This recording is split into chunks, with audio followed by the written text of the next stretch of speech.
بسم اللہ الرحمن الرحیم۔ لال حویلی، آڑی ترچھی تنگ گلی، چھوٹی بڑی دکانیں، گنجلک رستے، تھڑوں پر سامان بیچتے لوگ، نان چنے، حلوہ پوری، سیری پائے کی خوشبوؤں سے مہکتا محلہ اور بازار کے بیچوں بیچ سرخ رنگ سے رنگی قدیم مگر پروقار عمارت لال حویلی، جسے بورڈ بازار بلکہ راولپنڈی کی جان کہا جائے تو بے جانا ہوگا۔ واقعی کسی نے سچ ہی کہا ہے کہ قدیم تاریخی پرشکوہ عمارتوں شہروں کی جان اور ان کی پہچان ہوا کرتی ہیں، جن کے در و دیوار ان گنت تاریخی واقعات کے گواہ اور ہر اینٹ پتھر نقش و نگار ان میں بسنے والوں کے مزاج کا پتہ دیتے ہیں۔ شیخ رشید احمد نے اب کتاب فرزند پاکستان میں لکھا ہے کہ پاکستان بننے سے بہت پہلے کی بات ہے، جہلم کے ایک خوشحال ہندو گھرانے کے چشم و چراغ بیرسٹر دھن راج سہگل ایک شادی کی تقریب میں شرکت کے لیے سیالکوٹ گئے، جہاں انہوں نے بدھاں بائی کو محو رقص دیکھا۔ دھن راج کو بدھاں کے گھنگروں کی جنکار اس قدر بھائی کہ وہ اسے دل دے بیٹھے، اور محبت کی اسی کہانی نے لال حویلی کی بنیاد رکھی۔ دھن راج بدھاں کو اپنے ساتھ راولپنڈی لے آئے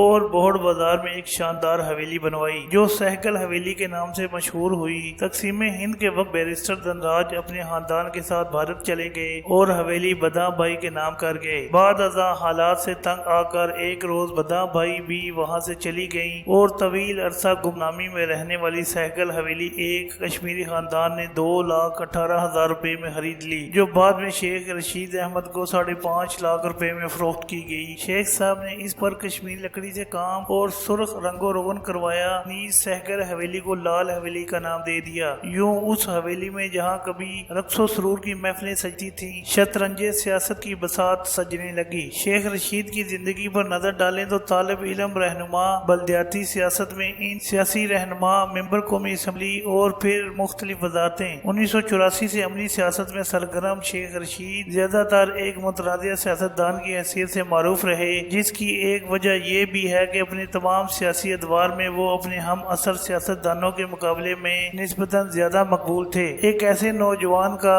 جس کا نہ کوئی اہم سیاسی پس منظر تھا، نہ جاگیریں، نہ مال و متاع، بلدیاتی کونسلر سے اعلیٰ وزارتوں تک پہنچنا روایتی سیاستدانوں کے لیے یقیناً تکلیف دہ تھا۔ ویسے شیخ رشید احمد کے سیاست میں مقبولیت کے عوامل کی فہرست طویل ہے، جس میں ان کی خامیاں اور سیاسی کمزوریاں بھی شامل ہیں، لیکن وہ اپنی کمزوریوں کو کامیابیوں اور مقبولیت میں تبدیل کرنے کے فن سے بھی آشنا ہیں۔ گزشتہ دنوں عدالت نے انہیں لال حویلی خالی کرنے کا نوٹس دے دیا۔ ڈپٹی ایڈمنسٹریٹر مشترکہ وقف املاک کی جانب سے 7 دن کے اندر لال حویلی سمیت ملحقہ 7 یونٹ خالی کرنے کا حکم نامہ آیا، جسے شیخ رشید نے عدالت میں چیلنج کر دیا۔ بعد ازاں عدالت نے ان کے وکلاء کا یہ موقف قبول کیا کہ لال حویلی خالی کرنے کا نوٹس سیاسی انتقامی کارروائی ہے اور نوٹس معطل کر دیا۔ یاد رہے یہ پہلا موقع نہیں کہ لال حویلی کے مکین کے خلاف اس قسم کی کارروائی کی گئی ہے۔ بہرحال لال حویلی کی تاریخ اور شیخ رشید احمد کے اس سے قلبی اور جذباتی لگاؤ کا راز جاننے کی کھوج ہی ہمیں لال حویلی تک لے جا گئی ہے۔ لال حویلی کے متعلق شیخ صاحب کو ذہن پر زور دینے کی ضرورت پیش نہیں آئی کہ انہیں گزرا ہوا ہر منظر، تمام واقعات گویا ازبر تھے۔ فرماتے ہیں، میں راولپنڈی کے مشن ہائی اسکول میں زیر تعلیم تھا۔ سادہ زندگی کے دور اور بے فکر ماحول میں اسکول سے آ کر اپنے ہم عمر بچوں کے ساتھ سگریٹ کی خالی ڈبیوں سے کھیلنا ہمارا پسندیدہ مشغلہ تھا، جس کے لیے ہم سڑک سے سگریٹ کی خالی ڈبیاں جمع کرتے تھے۔ گلی کے نکڑ پر وسیع و عریض سہگل حویلی تھی، جہاں ایک انتہائی خوبرو خاتون بدھاں بائی رہتی تھیں۔ وہ روزانہ 3 کیسلز کے 2 پیکٹ پیتی اور خالی پیکٹ مجھے دے دیتی۔ سگریٹ کا یہ برانڈ اس وقت سب سے مہنگا تھا، ایک پیکٹ میں 20 سگریٹ ہوا کرتے تھے، اور سبز رنگ کے اس خالی پیکٹ کی عوض ہم ایک دوسرے خاصے سستے برانڈ کے سگریٹ کے 20 پیکٹ لے لیا کرتے تھے۔ کم سنی کا عرصہ گزر رہا تھا۔ گھر کے معاشی حالات میں ہاتھ بٹانے کے لیے میں نے اسکول سے آ کر حویلی کے باہر قرآنی کتابیں فروخت کرنا شروع کر دی۔ کھیل کود کے ساتھ محنت کرتا، یہ دیکھ کر ان خاتون کی میرے لیے شفقت میں مزید اضافہ ہو گیا، اور میں نے محسوس کیا کہ وہ میرا انتظار بھی کرتی تھی۔ وہ یقیناً بہت شفیق اور میرے لیے قابل احترام خاتون تھی۔ لال حویلی کی تاریخ سے متعلق شیخ رشید نے بتایا کہ یہ حویلی دراصل ایک محبت کرنے والے جوڑے کا تاج محل ہے، جسے دھن راج سہگل نے اپنی محبت بدھاں بائی کی زندگی میں تعمیر کروایا تھا۔ کہا جاتا ہے کہ تقسیم سے قبل جہلم کی ایک امیر ترین ہندو فیملی کے سربراہ رائے کرپا رام کے بیٹے Dhan Raj Sehgal Lincoln Inn university university London سے وکالت کا اعلیٰ امتحان پاس کر کے آئے اور راولپنڈی میں سکونت اختیار کی۔ ایک مرتبہ وہ کسی شادی میں شرکت کے لیے سیالکوٹ گئے، جہاں محفل میں ایک نوخیز لڑکی نے رقص کیا اور وہ اسے اپنا دل دے بیٹھے۔ حالانکہ دھنراج اس وقت نہ صرف شادی شدہ بلکہ 3 بچوں کے باپ بھی تھے۔ عام طور پر ہوتا تو یہ ہے کہ ایسی محافل کے بعد رات گئی بات گئی، لیکن دھنراج اس رقاصہ بدھا بائی کے سحر میں پوری طرح گرفتار ہو چکے تھے۔ انہوں نے بدھا بائی کو اپنے ساتھ راولپنڈی چلنے کی پیشکش کی، جو اس نے قبول کر لی، یعنی خود کو ہمیشہ کے لیے ان کی دسترس میں دینے کا فیصلہ کر لیا۔ دھنراج نے راولپنڈی کے ایک علاقے میں جو اب بوہڑ بازار کے نام سے جانا جاتا ہے، بدھا بائی کے لیے ایک وسیع و عریض حویلی تعمیر کروائی، جو سہگل حویلی کے نام سے معروف ہوئی۔ تعمیر کے وقت یقیناً یہ علاقہ پرسکون اور کم آبادی کے محلہ وقوع میں ہوگا، لیکن اب یہ شہر کے گنجان ترین علاقے میں شامل ہے۔ شیخ رشید نے سلسلہ کلام جاری رکھتے ہوئے مزید بتایا کہ تقسیم کے بعد دھنراج اپنے خاندان کے ساتھ بھارت چلے گئے اور حویلی بدھا بائی کے نام کر دی، لیکن ان کے جانے کے بعد بدھا نے گھنگرو اتار دیے اور صوم و صلات کی پابند ہو گئیں۔ گرچہ قرب و جوار کے بعض مکینوں کا کہنا ہے کہ یہ سلسلہ کافی عرصے تک جاری رہا اور حویلی میں شائقین کی آمد و رفت رات گئے تک جاری رہتی، جبکہ تاریکی کے ساتھ سکوت میں گھنگروؤں کی آواز حویلی سے باہر بھی سنی جاتی تھی۔ واللہ عالم۔ جب دھنراج یہ حویلی بدھا کو دے گئے تھے تو اسے محکمہ اوقاف کے حوالے کیوں کیا گیا؟ دھنراج کے جانے کے بعد بھی پرشکوہ سہگل حویلی کو عدالت نے متروکہ ملاک قرار دے کر محکمہ اوقاف کے حوالے کر دیا اور 4 کنال پر واقع حویلی میں سے صرف 3 بیڈ رومز اور 2 ڈرائنگ روم، جو مجموعی طور پر 3.5 مرلے ہیں، بدھا بائی کے نام ہوئے، جبکہ باقی حصے میں جو محکمہ اوقاف کے زیر نگرانی تھے آج بھی 19 خاندان آباد ہیں۔ حویلی کو محکمہ اوقاف کی تحمیل میں دینے سے قبل جب بدھا بائی کو عدالت میں طلب کیا گیا تو جج نے اس سے پوچھا کہ کیا تم نے ہندو مذہب اختیار کر لیا ہے؟ جس پر بدھا نے جواب دیا کہ میں نے دھنراج کے ساتھ اپنا وقت، محبت اور زندگی سب شیئر کیے، لیکن مذہب نہیں۔ نہ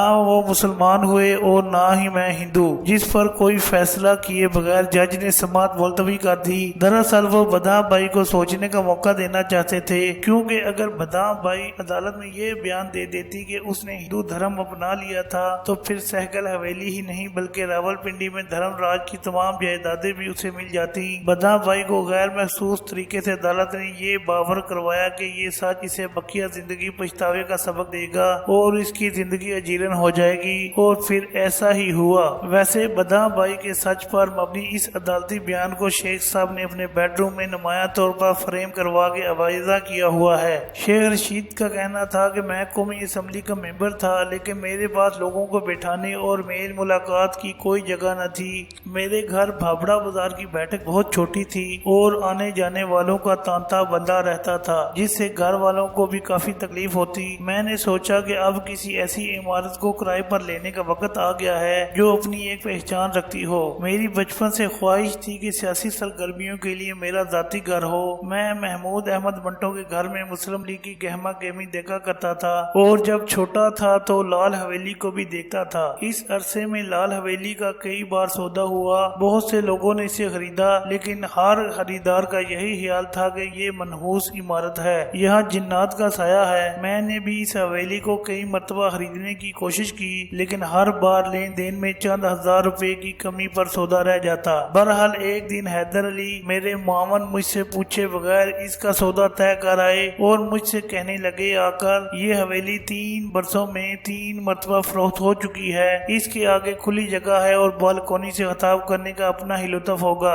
اس لیے سودا کر آیا ہوں، اب آپ بس پیسوں کا بندوبست کریں۔ ویسے مجھے بھی یہ جگہ بہت پسند تھی، مگر زبانی زد و عام تھا کہ یہاں جنات کا سایہ ہے، لیکن ایسا لگتا ہے کہ میرے قدم جماتے ہی سب جنات ہوا ہو گئے۔ شیخ صاحب نے مزید معلومات فراہم کرتے ہوئے کہا، مجھے یہاں منتقل ہوئے کچھ زیادہ عرصہ نہیں گزرا تھا کہ ایک روز ایک اعلیٰ افسر میرے پاس آئے۔ انہوں نے حویلی دیکھنے کی خواہش ظاہر کی تو میں نے ان کی فرمائش پوری کر دی۔ وہ حویلی کے مختلف کمروں میں گھوم پھر کے انہیں بغور دیکھ رہے تھے، لیکن ان کے قدم بوجھل اور آنکھوں کے آنسو رواں تھے۔ میرے کچھ پوچھنے سے قبل ہی کہنے لگے، یہ میرا آبائی گھر ہے، میں اس پوزیشن میں نہیں ہوں کہ دنیا کے سامنے اس حویلی کے ساتھ اپنا تعلق بیان کر سکوں۔ شاید میری والدہ نے اس لیے خاموشی اختیار کر لی تھی کہ وہ دنیا کو یہ نہیں بتانا چاہتی تھی کہ میں ان کا بیٹا ہوں، لہٰذا میں میں نے بھی خاموشی اختیار کیے رکھی اور کبھی اس جائیداد کا دعویٰ نہیں کیا۔ ماں کا راز میں کس طرح فاش کر سکتا ہوں؟ تب مجھے سمجھ آیا کہ وہ افسر بداح بھائی کا بیٹا تھا۔ بداح بھائی اپنے زمانے کی امیر ترین عورت تھی اور راولپنڈی میں قیام پاکستان سے پہلے واحد خاتون تھی جس کے پاس ایک شاندار گاڑی تھی جس میں سوار ہو کر وہ گرمیوں میں دھن راج کے ساتھ کشمیر جاتی تھی۔ آپ نے حویلی کا نام لال حویلی کیوں رکھا؟ شیخ صاحب کہتے ہیں لال اور کالا رنگ شروع ہی سے میری کمزوری ہے۔ میں نے پہلے ہی سوچ رکھا تھا کہ اس پر لال رنگ کرواؤں گا اور نام لال حویلی رکھوں گا، اور پھر دیکھتے دیکھتے وہ بلڈنگ جو پاکستان بننے سے پہلے بھی نامور بلڈنگز میں شمار ہوتی تھی ایک بار پھر شہرت پانے لگی، اور وہ بھی عالمگیر شہرت۔ آپ کو پتا ہے لال حویلی پر دنیا بھر کے نیٹ ورکس پر فلمیں دکھائی جاتی ہیں جس میں کشمیر کی تحریک آزادی پر بھی فلم شامل ہے۔ دنیا بھر میں اس پر طرح طرح کے آرٹیکلز چھپے، لیکن ایک بات طے شدہ ہے کہ لال حویلی نے اصل شہرت میرے نام ہی سے پائی۔ کئی جلسوں میں شیخ رشید زندہ باد کے بجائے لال حویلی زندہ باد کے نعرے لگائے گئے۔ شہر میں اس کی حیثیت لندن کے ہائیڈ پارک جیسی ہے کہ ہر مخالف جماعت کا جلوس یہیں آ کر ختم ہوتا ہے، اس لیے یہ پیپلز پارٹی کی آنکھوں میں بہت کھٹکتی ہے۔ نواز شریف کے 38 دنوں کی تحریک کی ابتدا یہیں سے ہوئی۔ انہوں نے اسحاق خان کی حکومت توڑنے کے فیصلے کے خلاف اپنا خطاب بھی یہیں پر کیا۔ دنیا کے نامور رسالوں کے سر ورق پر اس کی داستانیں لکھی گئیں۔ یہ امر واقعہ ہے کہ پاکستان میں اتنے تھوڑے عرصے میں کسی سیاسی پبلک سیکریٹریٹ کو اس قدر شہرت نصیب نہ ہوئی جو اس کو حاصل ہے۔